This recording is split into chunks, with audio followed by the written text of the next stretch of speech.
What is going on? Welcome inside the Red Mile Rundown.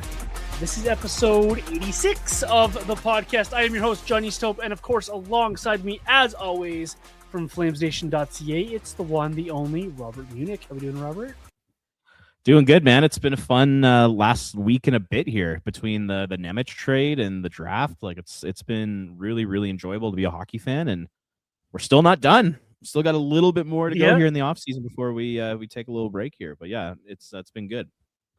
And it's been reflective in the numbers of the podcast. Our last 5 episodes are now 5 of our top 6 ever listened to podcasts. So we're enjoying it as a Flames group together here, talking about Flames, talking about the draft, the excitement around the draft.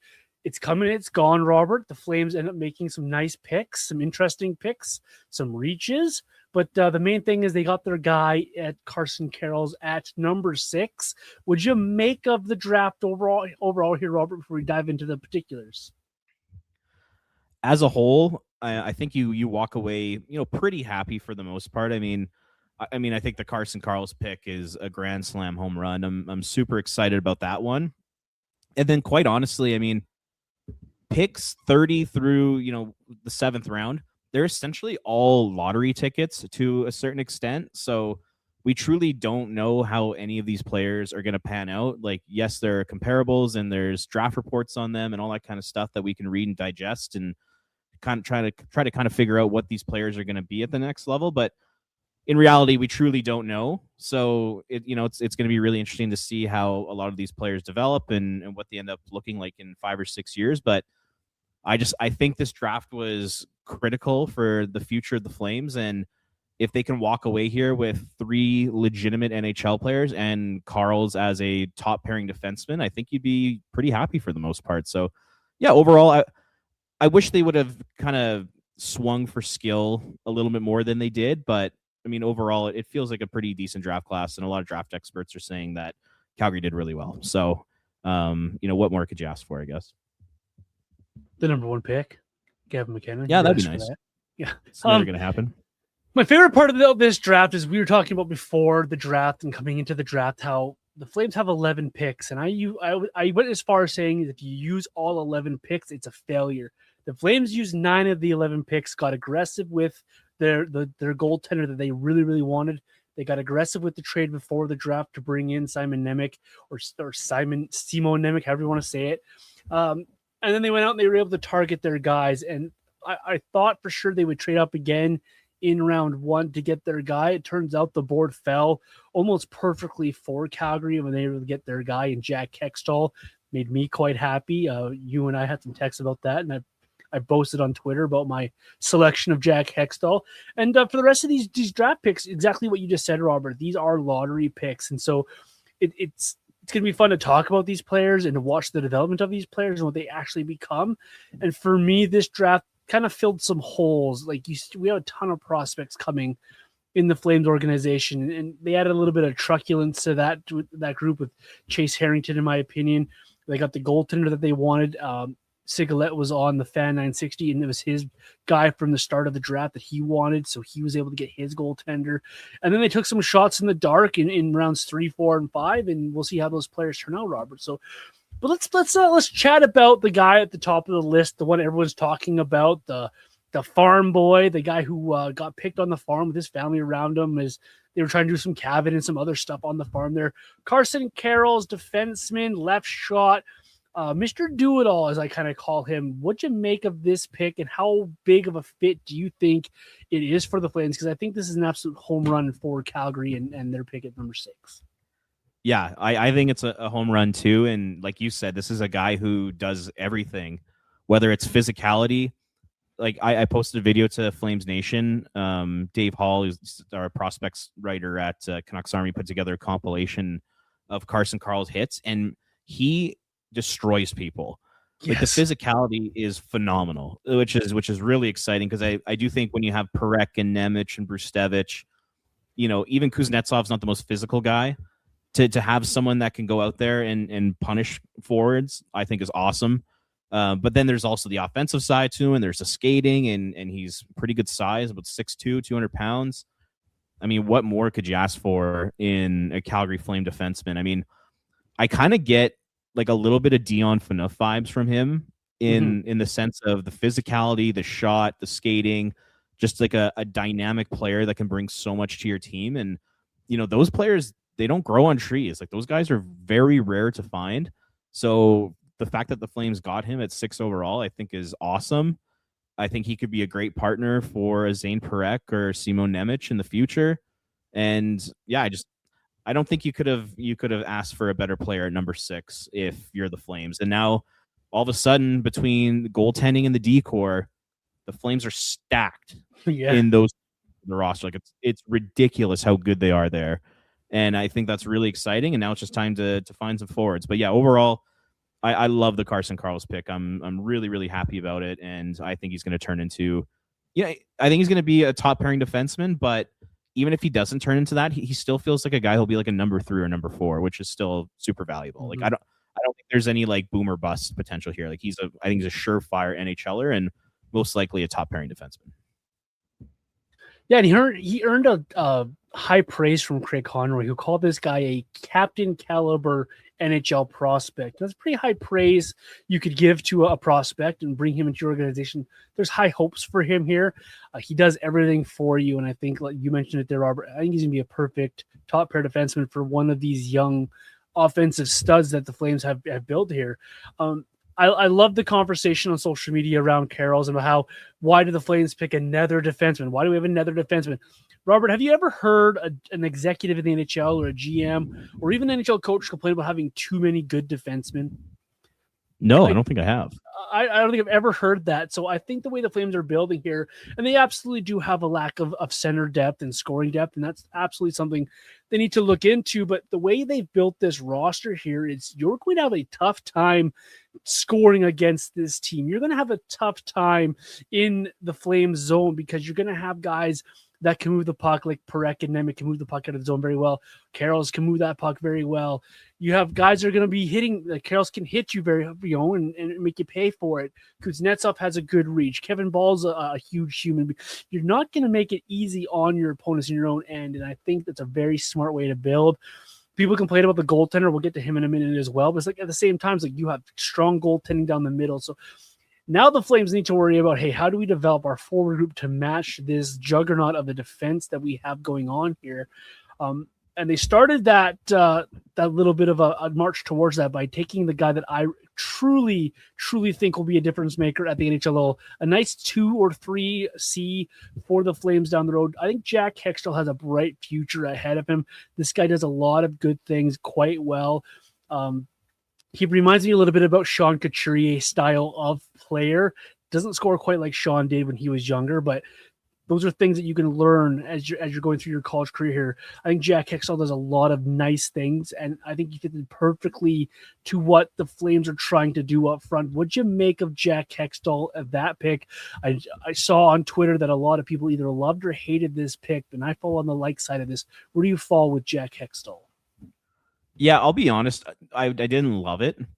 I understand what they're trying to do here. This Jack Hextall feels like the kind of player who, he's got a pretty high floor, in the sense of he's probably going to be able to play in the NHL as a third line kind of shutdown center or a fourth line kind of shutdown center. And, when you have Cole Reshny as your 2C, and then next year, I can guarantee the Flames are going to have another top 5 pick.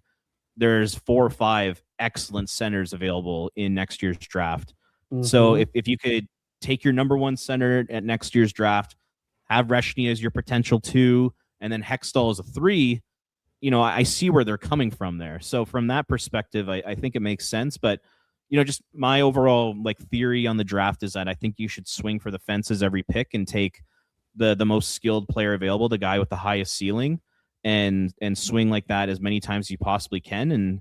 And this one felt like a safe pick to me for Jack Hextall. But hey man, I hope you're right. I hope he turns into almost like a Michael Backlund type of player. Maybe he won't be quite as good as Backlund, but kind of that third line center shutdown guy. Maybe put up 35-ish points and win faceoffs and be responsible on the defensive side. I think that would be great for this Calgary Flames organization moving forward. So yeah, I hope it works out, but just I was kind of hoping they'd take a bit of a swing on someone with a little bit more skill and a little bit more offensive upside, because I think that's what this organization desperately needs right now.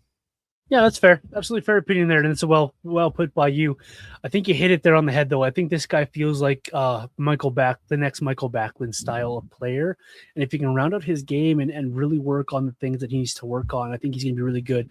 One thing about this guy's game that I really like is how good he is in the face-off dot, and how he was in the USHL and how he's dominating that. If you look at his stats, so good pick. It should be an interesting pick. Interesting development. He's going to the University of Michigan, the state of Michigan State, I think. Yeah, that's the one. Yeah, Michigan State. Michigan State. I got my schools mixed up there for a second. He's going to be a Spartan next year, and I think he has a good opportunity to force his way into that top 6 and play some important minutes for that team. So it'll be interesting to watch his development there. Overall, in round 1, I think you could be pretty pleased with what they did in round 1. Round 2 was a bit weird as they moved around a little bit. They had a couple of picks here. They went after Chase Harrington with pick 36. For me, this one was a bit of a surprise that he went so high in round 2. I thought he'd be something that they'd pick around 55-ish, 60, somewhere in there.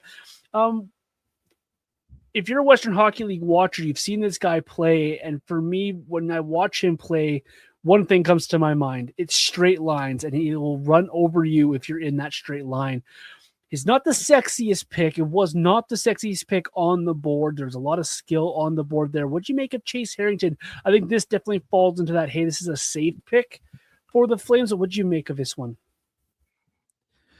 Yeah, I mean, I think the way I see it is, if you look at the Flames prospect pool, especially up front, it's a lot of smaller players. It's a lot of guys who are pretty skilled, good skaters.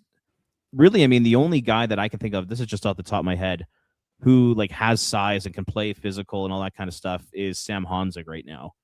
And I think the Flames were looking at their prospect pool and saying, we got to add some toughness, we got to add some size, and Chase Harrington brings both of those things, and as well as some skill on top of that. I guess he's got a really good shot. Was just shy of a point per game in the WHL last year, but he even said himself, he's like, I'm a bit of a rat, and I like to get under my opponent's skin. I like to hit. I like to fight, and he can score a little bit. It's kind of sounds like the ultimate hockey player. So it does feel like a little bit of a reach, but at the same time, it's something that the Flames don't have really anything of in their prospect system as of right now. So if he could turn into, say, a 30 to 35 point, physical, I'm going to beat the shit out of you kind of guy and get under opponent's skin, I think that would be an awesome result for this player. And if he's anything more than that, then it's a home run. So yeah, I don't mind the profile there. Once again, I wish they would have swung for the fences on skill, but in terms of fit in the organization, it feels like Harrington's going to be a pretty good fit, and we'll see if it ends up working out or not. There seems to be a theme in this draft, Robert. The Flames looking at their prospect pool and be like, we need to fill this hole. Because that's what Chase Harrington feels like to me. This is what a couple other of these prospects further down the list feel like. They picked a couple of big bodies in the later rounds in this draft. Just, hey, we need to fill some needs here. And so I think that's where Chase Harrington fits here. The Flames then make a move up from 51 to 42. They take the first goaltender off the board. Jordan Sigalet raved about how good this kid is. You watch his game. I don't know how much you watched this guy. Clips you watch of him, he seems like he's a nice, calm goaltender in the net. But like every goaltender, it's voodoo. You never know what's going to happen. What'd you make of the Tobias Trable pick there at 42 and the Flames goaltending pipeline? Now it's another body. Yeah, I mean, this one feels like one of those swings where it's like we're trying to get the best player available, and if Trey is the best goalie out there, then you're just adding another really good asset to your organization. I mean, that's one way to look at it. The other way to kind of look at it for me was, is it really necessary to take a goalie this high as of right now? I mean, you take a look at the Flames goaltending depth chart. It's Dustin Wolf, who's about to enter year 1 of a 7-year contract. You have Carel Zarubin, you have Yegor Yegorov, you have Arseny Sergeyev. You have a ton of really good young goalies already in your system. And just the idea that they traded a pick, I guess they traded 2 picks to move up to take Trable. was that the best use of your assets? Was that the best use of you trying to move up and take somebody? Because like, what if Trable turns into like a really good goaltender, and you have to choose between him and Dustin Wolf? Like, to me, it's just like Wolf is your guy. You have 3 other young guys in the system already. Was this necessary? Like, this high in the draft at pick 42. Once again, I would have rather seen them, take a home run swing on a guy like Mathis Preston or somebody like that. But Jordan Siglet's been remarkable. The whole goaltending department has been remarkable when it comes to scouting and goalie development. So I'm not going to question them in terms of if Trable's the guy or not, because I'm sure he is, because this goaltending department doesn't miss.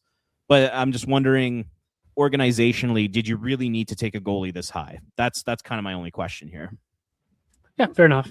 Absolutely. I don't mind it for the fact of it's another goaltender in the stable, and I go back to that you can never have too many goalies here. If he turns out to be this starter that Jordan Siglet thinks he is, you trade someone, I guess, something else. But at the same time, then why are you drafting a goaltender just to develop and trade? You should just swing for the fences, like you've mentioned a couple times here, Robert. So interesting pick at 42. I don't mind it. I like having a nice strong pipeline of goaltenders. But interesting now to see who of these goaltenders can emerge to be a backup here, because Cooley's not going to be around forever, and you need a reliable backup behind Dustin Wolf here. So maybe it is Trable, maybe it isn't. We will know in a few years down the road. We're probably like 6-7 years away from him being anything anyways. Yeah. Pick 55, they took Allen. I don't think Allen has a last name. This has to be a fake last name. You can go ahead and try it if you want to. But Allen out of Russia, I will flat out admit, Robert, I've never heard of this guy before this draft, and I know very little about him after the draft other than what I've read from draft experts who say that he has a nice offensive skill set, uses his ice wisely, and plays a typical Russian winger game. It's all I've heard of this guy. What'd you make of this pick? But he seems to be one of those betting on Russian skill type picks. I've never wanted a prospect not to make the NHL before, but this might be the first time, because I don't want to take this guy's name out. He is going to be Allen from now. Allen S. from Russia. Yeah. Was it Shaksulamov? Shaksulamov? Like, oh my God. Yeah, good That's luck. a mouthful, but yeah, I mean, kind of an obscure pick. This kind of the Flames, they do have a Russian scout, like boots on the ground, which is I don't know if every NHL team has that right now. And Denis Greshkabov, former Oilers defenseman. So yeah, he's there in Russia, and he's like at these rinks, he's watching these kids, and a lot of the public scouting models, like they don't have Russian scouts. Like, I'm pretty sure there's a bunch of NHL teams that don't have a Russian scout. So this might be a diamond in the rough pick, where it's just like the Flames had boots on the ground and they had their eyes on them, and nobody else really saw the same sort of potential that the Flames do. But this is the type of pick where it feels like there's a lot of talent there. And my understanding is that he was 2 days away from being eligible for next year's draft. So he's literally one of the youngest players in this draft. It's crazy. Which is interesting. So yeah, I mean, I got no problem with this pick. I know a lot of public scouting services didn't even have him ranked, but I know, like, I've seen like a lot of scouting models show that this has the potential to be a really good player. So yeah, I mean, seems like he's super talented, and it might just be one of those diamonds in the rough. So yeah, I'm pretty happy with that one. It's kind of the area. It's kind of the area of the draft where you kind of take a swing, right? When you have 3 first, second rounders, this is kind of like one of them must take a swing with something. And yes, just like you mentioned, this is now where it gets interesting. I cannot wait for your takes on this one. They definitely reached here. It feels like a nostalgia. They went here to start round 3. It definitely feels like, hey, we can't let this kid go away. And I'm going to take his name out of it. If you're reaching for a player that's projected later in the 4th, even 5th round, maybe 6th on some models, you have to have absolute faith that you see something that somebody else is missing. You have to see something in a player to draft them this much out of order. The Flames go with the family name. They take Joe Aginla at 65. Like I said, kind of feels like a nostalgia pick, your reach of a pick. What'd you make of drafting Joe Aginla to start round 3 at pick 65 that the Flames here did? You know what? Like, you see online, the differences in opinion are wild. There's some people that are like, I love this pick. Like, welcome back and Iginla to the organization. There's other people that are like, this is the dumbest thing I've ever seen in my entire life. I honestly think there's, a bunch of statements can be true about this draft pick. Like, number one, it is a great story. Like, this is a super cool story. It's cool to have an Iginla back in the organization. Joe seems like a great kid, obviously comes from great bloodlines. Like, that's all great, and Flames fans can celebrate that and have some fun with that. I think the story's awesome. And, there is a chance that he can turn into an NHL player one day. Like, you just never know with these guys, right? And Conroy was saying that Iginla, he had the trade from Edmonton to Vancouver, and then I guess he had some rib issues that really hurt his game this year. And he's a smaller guy, and they think between Jerome and Tej, they think that there's still a lot of room left for Joe to grow and get bigger and stronger and work on his game. So, that's great too. But at the same time, it absolutely was a reach. There is no doubt about that. Zero doubt. Central Scouting had him ranked 200th among North American skaters, not in like the entire list, among North American skaters. Basically, every single scouting service did not have Joe Iginla ranked, and a lot of these services go 150, 200 players deep, and Joe was not even ranked. So clearly, the Flames, to take him at pick 65 does not make sense whatsoever, especially when you have picks in the 5th and 6th round here. And then, in my opinion, like, should the Flames put their emotion aside and put the last name aside and make the best pick they possibly think they can? I think they should. I think that's the way they should go about their drafting, but clearly that wasn't the case with this pick. It's just, yes, it's a good story. Yes, it's a reach. But in my opinion, like, they probably should have been a little bit smarter and maybe take, Joe, and we'll call it the 6th round. I'd like pick 164. I think that would have been a little bit smarter, but they know this. They know the family. Obviously, I think Craig and Todd have watched Joe, play a million times. So maybe they see that there's something there, and they took a swing. So I like the story. I don't necessarily like where they picked him, but the difference between you getting out of your rebuild successfully or not is not going to be because you took Joe Iginla at pick 65. So we gotta add some context to this thing. But yeah, overall, not the smartest move for them. Definitely an emotional pick. They picked with their heart, not their head. But we just never know. It might work out. I'll go to bat a little bit for the Flames and see if I can justify the pick, just for the sake of having the other side of the conversation. If you're taking a player that's not ranked or very low ranked on a lot of other models and most models, you have to think there's something there. You have to see something that you think you can cultivate out of this player. And it might just be the familiarity factor that Conroy's seen him 1,000 times. And of course, Iginla's seen him 1,000 times. It just must be one of those things where they see something with this player. I watched Joe in the Western Hockey League, and he doesn't pop off the page at you. You don't have a highlight reel of Joe Iginla that's very long. He has a decent shot. He doesn't know how to use that shot. He's got some okay skating ability, but it's nothing like his dad or his brother. So there's got to be something the Flames see here to pick him so high. I'm with you, Robert. I'm with a lot of Flame fans. This felt like a pick they could have done in the 5th round. They could have used him at 132 or the 164 pick. They could have traded back into the early round 7 and drafted this player to get him. So take his name out of it. It's kind of an interesting pick at 65 to make.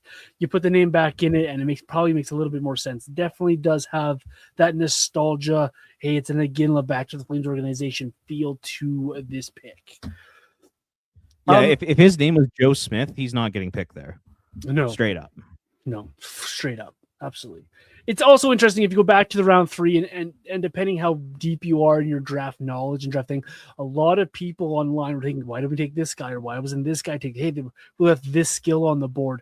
And so you have to believe who you ever believe here, but you have draft experts that do this for a living saying, man, they left these 3 or 4 guys on the board I would have taken swings at. So interesting pick by the Flames at 65. These next 3, the last 3 picks the Flames made here, Robert, I don't know a ton about these players. They're all definitely lottery tickets, hoping that they turn into something. Do any of Yegor Barabanov, Simon Katolicki, or Bode Leyland do anything for you? What do you think of these picks? Everything after pick 100 for me kind of goes in one ear and out the other. But what'd you make of the end of the draft here for the Flames? Yeah, I don't have much to say about it because I've literally never watched any of these guys play. I've never even heard of them up until the draft. So yeah, I'm not gonna go out of my way to give a strong opinion on them. The only one I'll talk about a little bit is Igor Barabanov. I mean, this is his third time in the NHL draft, and he's 20 years old, and he was playing in the OHL as an overager. I mean, you go and look at his stats. Like I think he put up 91 points last year in Saginaw, but you have to keep in mind that he's doing that in the OHL, a league that lost a lot of its best 18 and 19 and 20-year-old players to the NCAA. And he played on a line with Nikita Klepov, who led the league in scoring. So, there's some skill there, but at the same time, as an overager, drafting a 20-year-old in the fourth round, like I don't know if those ever truly do pan out, but he does have quite a bit of skill. So I respect the pick in that sense, but at the same time, just I don't know, taking a 20-year-old with the fourth round pick, between Joe going at 65 and Barabanov going at 100, I mean those are two pretty high picks, relatively speaking, and to take swings on those guys that don't have like a ton of upside, I don't know if that made a ton of sense to me, but we'll see how it works. But it is a Barabanov, you're adding another skilled center to the mix, and that's what your organization needs. And who knows? Maybe he'll pop off in the next few years here. We just don't really know. But yeah, the 6th and 5th round picks, yeah, I literally have nothing to say about that. I have no disrespect to these players, but I hope these three players do what Dustin Wolf did. Show why you should have been a higher pick in your draft and come in here and show something and be something at the National Hockey League level. They want to go ahead and be that diamond in the rough, the Nikita Kucherov or the Zetterberg of the 7th round type of pick. Go ahead and be one of those type of guys. I'm all for it, but I got nothing really to add for this draft class. So that is all in all 9 picks the Flames have made. If you were to letter grade this draft, Robert, you have a grade off the top of your head. I'm going with a B plus type of grade. I like what they did at the top end of the draft, and then the middle part of the draft was a bit weird, and you can't really grade these end picks. But if you were to letter grade this draft, you got one off the top of your head there? I mean, the Carl's pick is an A+ for me. Like I think that's an awesome pick. The rest of the draft, I would probably have around a B or like a B-. So I mean, when you kind of combine those two things, yeah, I'll say it's about a B or a B+. Overall, I think Carl's is a stud, and then you're hoping one or two of the remaining 8 players that were picked can turn into regular NHL players. And like we said, whether it's Hextall as a third line center, Harrington as a middle 6 sort of physical forward, Treyball as a potential 1A, 1B goalie, like, there's some potential there for some NHLers. But once again, I feel like they didn't, like, especially compared to the last 2 draft classes, I feel like they really took a lot of swings on skill and speed and hockey sense in those drafts. And this one, and it didn't really feel like they had that same approach. So yeah, I'll say overall it's a B for me. I think it's good, but I feel like it could have been more. Yeah, we're definitely happy with the draft. I think I'm happy with the draft class. I'm not as happy as I was in the 25 or the 24 draft, where you saw Conroy kind of bet on skill a lot. He went after a lot of skill players, and he didn't really care about position there, which was nice. And you kind of had him pick the players that he thought were going to develop. And then he comes to this draft to kind of plug some holes. But I think overall I'm happy with the draft, just not as happy as I was in the past couple of drafts. If that makes any sense there. The weekend was full of rumors. The week was full of weirdness and trades, and a whole bunch of things went around the league there, Robert. You heard a lot around the Flames about how they possibly could move up in round 1, or they have all this draft capital to use. Did you want to see, though, the Flames make a bit more of a splash? They made that splash with the Nemec trade. They moved up in round 2 to get the goaltender they really wanted, but they really didn't do much else outside of that. Did you want them to make a bigger splash draft weekend there? Because there was a lot of rumors on the table. We didn't really see a ton for Calgary. I mean, the Nemec trade itself is a pretty big splash. So, when you take that into consideration, I think they did pretty well acquiring a 22-year-old defenseman who has the potential to be, play in your top 4 for the next, call it 10 years. That's pretty exciting. In terms of like the draft itself, I personally would have loved to have seen them go after like Winnipeg's 8th overall pick or Seattle's pick, or try to somehow find another pick, particularly we'll call it the top 11, because I really felt like there were 10 or 11 really good prospects there, and then it kind of fell off a bit. So I would have loved to have seen them throw in a bunch of roster players and draft picks and do everything they can to move up, but ultimately that didn't end up happening. So like I kind of wish something like that happened. Then the other thing too is I do wish that they were able to somehow move off a couple bodies off the NHL roster. I mean, like I got an article coming out at Flames Nation on Tuesday, kind of diving into what the depth chart looks like right now, and there are about 20 forwards who are either NHL players or knocking on the door to be NHL players up front. There's only 12 spots, so you got 20 guys right now. You got 10 defensemen. Like there's a lot of bodies on that roster, and it would have been nice to see Conroy kind of realize that and try his best to move off a couple of them at least, and then try to move off a couple more between now and training camp. But I mean, overall, the Nemec trade is a huge splash. They get Carson Carles at 6. I mean, that you basically solidified your blue line for the next 10 to 12 years, which is really, really exciting. So I guess overall, I would say no. I think they did enough in terms of like an overall splash, but at the same time, there are some areas of need in terms of moving out players, and they didn't do that. So I'm kind of mixed a little bit. How about you? Yeah, I'm right there too. The one thing that I really wish we saw was that, just exactly that, moving off a guy or two. You really saw what the Vegas Golden Knights did with Dorofeev, shipping him off to the Rangers for a couple of picks, kind of quiet at the draft league, just kind of slid him over there and have kind of wish that kind of happened, whether it was somebody actually ponies up for a Connor Zary or they were able to find a home for a Blake Coleman at the draft. That style of move, just a player or two off the roster, would have been nice to see. I know it's easier said than done, and the draft has a lot of moving parts, and it now turns to, can they do something after people fail in free agency? Can they circle back to the Flames here? But just kind of wish we saw one or two of those style of trades where it was nothing big, nothing splashy, nothing, didn't have to be blockbustery type thing. But if you saw, say, Connor Zary to Columbus for a 3rd round pick type of trade, would have been fine to see. I think he did, like you mentioned there, a big splash before the draft. The bringing in Nemec is awesome to see, and then being able to draft Carson Carel is a pretty big splash in my opinion too, getting what a lot of people were calling the best defenseman on the board in their models there. So it's pretty good to see. So I think overall though it was a pretty splashy week for Craig Conroy. And now we get up for the next step, Robert, and that would be free agency. How excited are you for July 1st and this awesome list of free agents? Sense a little bit of sarcasm there. Oh, but Adam Henrique's not tickling your fancy? No. I don't really feel all that intrigued by where Sam Lafferty is going to end up, or Jake Bean. No. Weird. But Weird. I would say actually, you know what? Overall, this is the least excited I've ever been for July 1st. And normally I am jacked up for free agency day.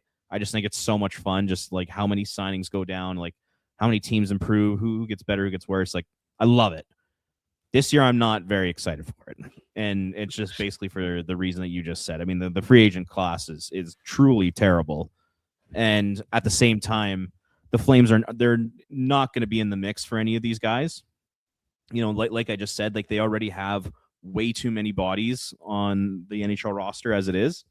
So it would literally make no sense whatsoever to go out and sign anybody unless it's to a two-way contract and you're trying to add some veteran presence for your AHL team coming up this year. So yeah, in terms of like a free agency preview for the Flames or anything like that, like I don't think one exists because they're just they're not in the market whatsoever to be signing anybody unless between now and July 1st, Conroy goes out and trades, 5 or 6 players, which is not going to happen, and they need to fill maybe one spot in the lineup or something, then sure. But yeah, like it's just there's nothing to talk about when it comes to the Calgary Flames in free agency this season. My favorite part of free agency will be who gives Mason Marchman the 6x6 deal, or who decides they need to get themselves some Ian Cole at like 4x4, something stupid like that. We're gonna see those dumb moves. As far as the Flames considered, I would put my phone away if I was a Flames fan on July 1st. You're probably gonna see some Wranglers type signings. And that's probably about it, because there's not much out there that would help the Flames right now anyways. So if Craig Conroy, when he listens to this podcast, he'll know to put his phone away and not sign anybody. And it's more for me is working on the internal stuff that he needs to get done.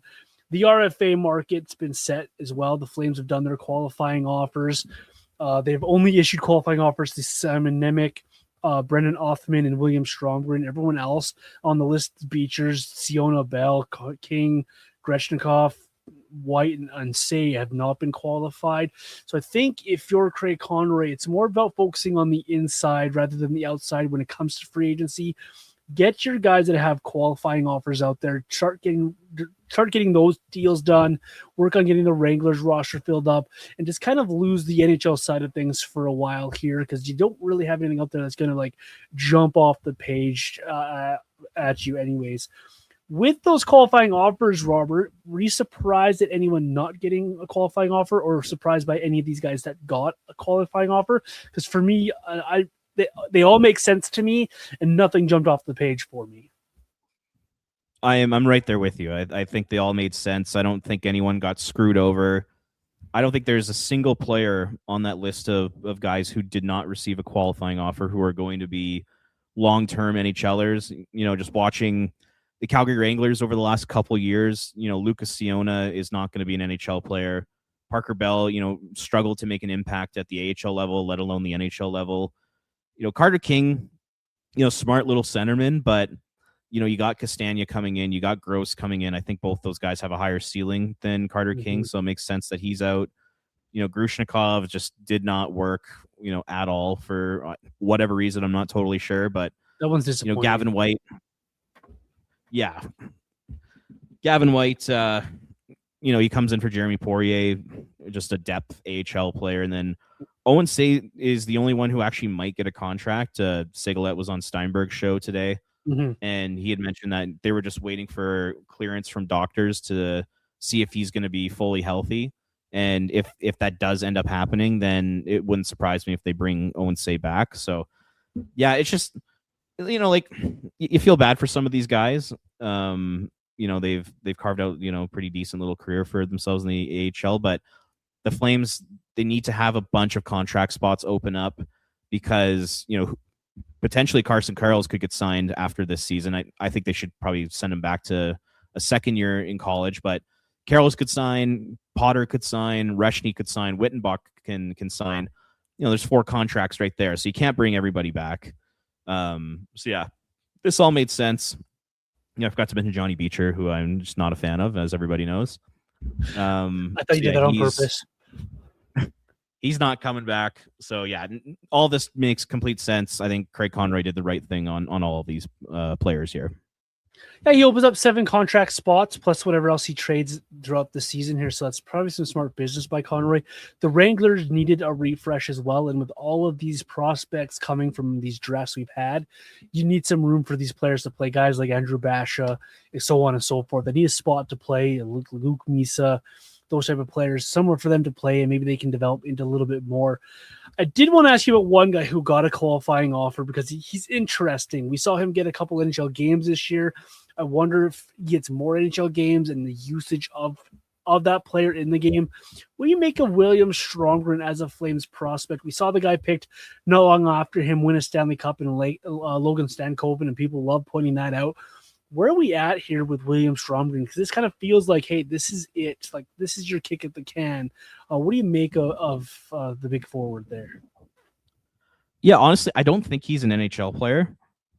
Just based on what I've seen with the Wranglers, and then his, I'm not even going to count his time in the NHL because he barely played. Yeah. And Ryan Huska gave him no role whatsoever. So it's almost unfair to judge him off that. But like, I've watched quite a bit of the Wranglers over the last couple of years, and Stromgren, he'll show a flash of brilliance, and then he just goes so quiet. And I just don't think the consistency's there. I don't know if he's, a good enough skater. I don't know if I see like the offensive upside at the NHL level for him. And if he's going to play in the NHL, it's going to be in the top 9. He's going to have to be a guy that produces a little bit of offense, and I just don't see that happening. And he's at an age now where it's do or die for him within the organization. So this is going to be a big season for him. And then, I mean, on top of that, where are you going to find room for him? Like there's so many guys, and I'll dive into that a little bit later here in the podcast. But like I just don't see a spot for him in the lineup either. So, I think he's in tough, but at the same time, if he ends up playing in the AHL next year and contributes to the Wranglers and helps turn that team around, that would be fantastic for the organization, because the Wranglers need to turn things around. I mean, like I went to a couple of games near the end of the season. Like it was sad being in the building. Like I'm talking less than 1,000 people, just no atmosphere whatsoever. Like it was rough. So the Wranglers need to turn things around this year, and Stroman could be a big part of that. I mean, he could be a 50-ish point player in the AHL, which would be great. So, but in terms of the NHL upside, I just don't see it, if I'm being totally honest. Yeah, interesting. It's an interesting player because when he was drafted, there was a lot of praise around that pick and around what he could have potentially become. It just hasn't happened. And if it hasn't happened by now, I'm not sure it's going to happen. And, it was interesting. He got qualifying offer. He's probably the most interesting of them all. But you're sitting here at the age of 23 now, going to be 24 next season. You're in the AHL as almost a career AHLer at the moment. What really are you? And I think we might have found what he maxed out as. So it'll be interesting to see how his season goes there. I know we make fun of the free agent list. We know we make fun of other teams and the qualifying offers, and we like to have a lot of fun like that. I was asked a question on Twitter today, and I wanted to bring that to the podcast here. And I'm sorry I didn't prep you for this one, but my day was a little chaotic. Someone asked me if there was a player that we saw out there that was not qualified by their NHL team that you would take a look at for the Flames. And I'll give you a minute to sit on that one, because I was thinking about it. I was like, if another team doesn't qualify a guy and you go and you sign this guy, does that really think that you're going to improve your NHL roster? You're going to play your roster? So my answer to this question is, if you're looking for AHL players, this is where you find different AHL players, guys not qualified by other teams. Is there anyone that you read today that jumps off the page as a player that you would target for the Flames? Because I couldn't think of anybody off the top of my head. I didn't do a deep dive into that. Like I didn't really go around and look at the rest of the league, but based off of just the size of the Flames roster right now, I don't think any players would make sense. And like in years past, like I know like Chicago didn't qualify a guy like Dylan Strome, like those types of players I don't think are going to be available. I think teams are trying their best to keep as many good players as possible in their organization. And now that there's like an increased salary cap, like you can keep around a lot of those guys who may have been not qualified, say 3 or 4 years ago. So yeah, I'd have to do a little bit of a deep dive to maybe find a name, but my initial reaction would be no. Like I just can't imagine there'd be a player out there that would make sense for the Flames. I mean, maybe for the Wranglers, for sure. There's probably a bunch of guys that make sense for the Wranglers, but for the NHL squad, I just don't think it makes sense right now. Yeah, fair enough. Fair enough. Did you see any? No. I didn't do a massive deep dive, but the ones I've saw, I really wouldn't spend a lot of energy on. It would be like, are you looking for another left winger for the Wranglers? Are you looking for a depth defenseman for the Wranglers? Those are the kind of players that you're finding out there. It's much like you're finding other teams, Bell, or other teams Sion on the market, or a failed guy like a Greshnikov somewhere else. Like you had those kind of guys and you moved on from them. I'm not sure that's where you want to do your shopping, much like the free agency UFA list. I'm not sure that's where you want to do your shopping at to try and improve your rosters. Draft's over. We got our RFA answers. We're probably not going to see a ton in the UFA market for the Flames. So the question then becomes, the offseason's pretty much underway here for the Flames. It has been for a while now. What's the priorities for Craig Conroy between now and training camp? I know he's got a lot on his plate to do contract-wise for some of these players here, but what do you make as the priority for Conroy between now and the start of training camp in September? So I have an article coming out at Flames Nation on Tuesday, kind of diving into this, and like I went through like the whole organization, just areas of need, all that kind of stuff. And honestly, the only thing that I can think of that they really need to get accomplished this summer is moving out bodies. It's certainly not adding to this team. It's 100% subtracting. And like I mentioned it a little bit earlier, but I came up with 20 forwards who like are either in the NHL, like legit NHLers, or are knocking on the door. And like I'm just gonna rip through the list here, but like it's kind of crazy. It's on the wings. It's Huberdeau, Coleman, Gridden, Farabee, Coronado, Zary, Honzig, Klapka, Sharangovich, Siplikov, Suniev, Cairns, Othman, Stromgren. And then down the middle, it's Morgan Frost, Michael Backlund, Ryan Strome, Marty Pospisil, Tyson Gross, Sam Morton. There's so many guys who are kind of just like bunched up there, who are going to want to get some NHL looks. And, like we all know Coleman's going to get traded between now and the deadline, but that's somebody that you think you'd want to try to move out this summer. Connor Zary, it's been reported that they're shopping him. It would be nice to get him out this summer because, I mean, you need to find a spot for Sharangovich. You want guys like Suniev, Karen, Stromgren, Morton, Othman, Gross. Like you want those types of players to get legitimate opportunities, which they did not get last year.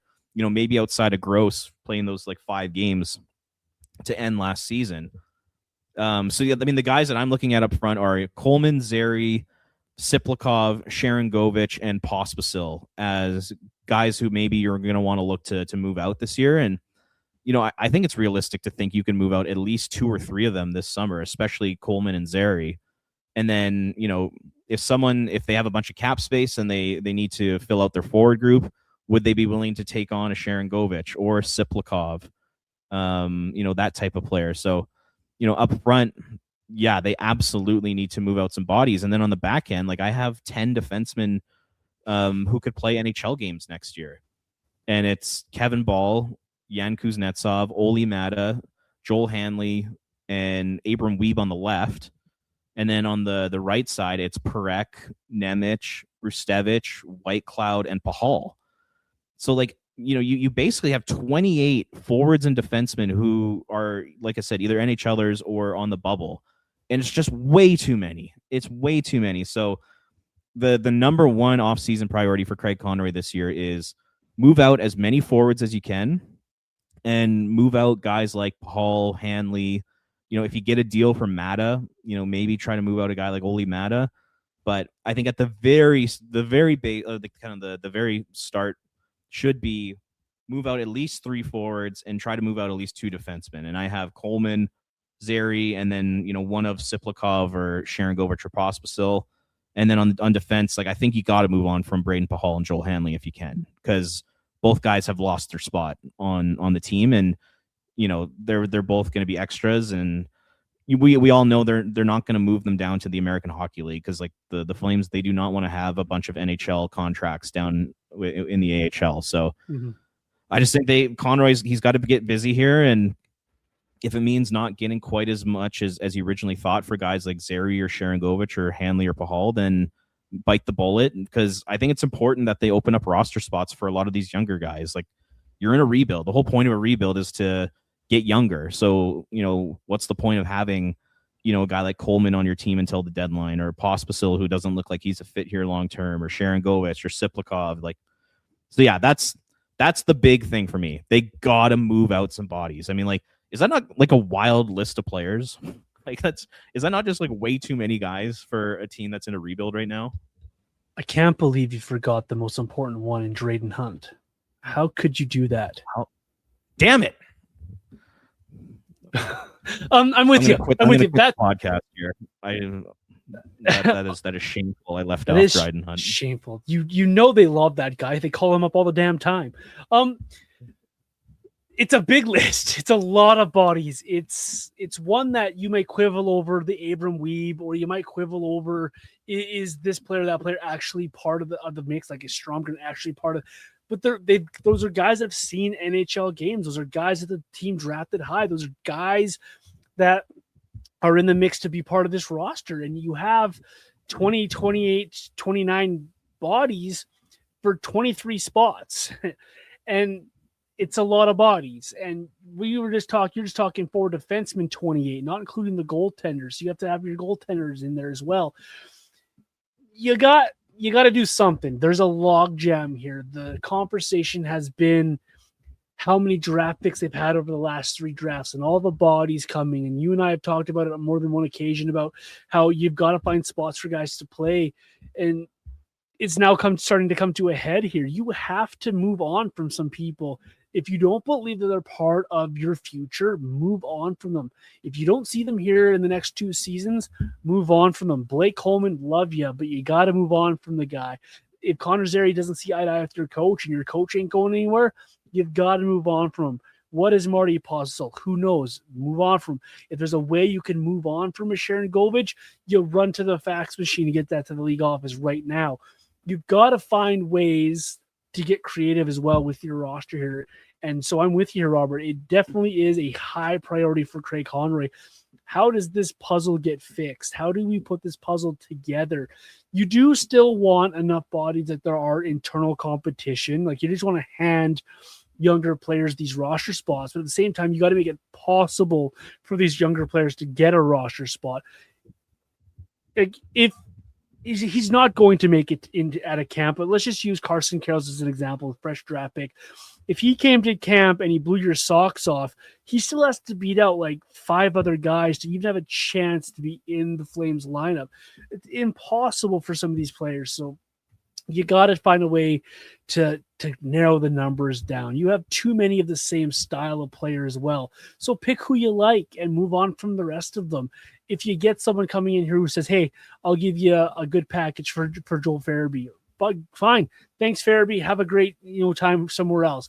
If Winnipeg comes calling, hey, we really like Morgan Frost, let's work a deal out. You do your best to make a deal work so you can have those spots and have those abilities.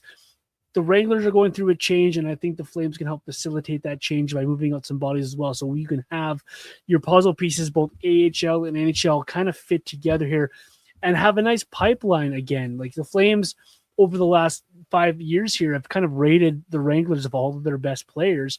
It's time to reset that a little bit here and start doing it over again here. So move out these players that you're not using or you don't see here longer term.